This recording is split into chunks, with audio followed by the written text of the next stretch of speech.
Сәлем әкешім. Балаларыңыз болып сізге хат жазамыз деп шештік. Пап, балаларыңыз сіздің жылы құшағыңызды сағынды.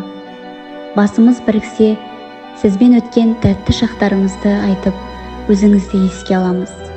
Біріміз күйеуге, екіншіміз үлкен өмірге қадам басқалы жатырмыз.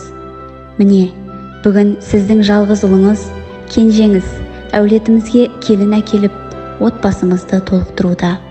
Әкешім, сіздің қолыңыздан бәрі келетін еді ғой. Ешкімнің көңілін қалдырмайтын ақ көңіл жан едіңіз ғой.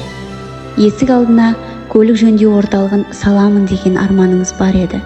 Пап, сол уақытта біздің еркелігімізді көтеріп, ешкімнен кем қылмай, әкелік махаббатыңызды бергеніңізге көп рахмет. Кезінде көршілердің барлығының светін тексеріп жүретін кішкентай гүлім тәтеңіз қазір бір әулеттің келіні. Кішкентай Сезім есімді жиен немереңіздің анасы. Ерке, бұзық, тұңғыш қызыңыз Жұлдыз, екі кішкентай ханшайымның анасы. Ол да бір әулеттің келіні. Сіздің жоқтығыңызды білдіртпеу үшін анам көп қиналып, қатты тырысты. Бізді қатарымыздан кем қылмай, әке орнына әке, ана орнына ана бола білді.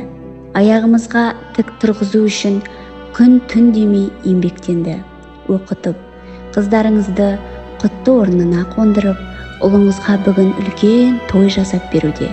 Аллаға шүкір, анамның да жағдайы жақсы.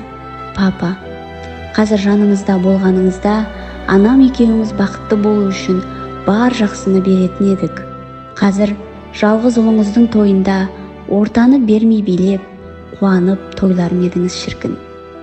Әттен, Аллах сіздің аппақ жүрегіңізді ластағысы келмеген шығар бұл жалған өмірде. Бірақ сол сіз армандаған тойды анам көріп, ұлым келін әкелді деп қуанышында шек болмай жүр. Пап, сізді қатты жақсы көреміз. Балаларыңыз сіз үшін дұғада. Жаныңыз жәннатта болсын әкешім.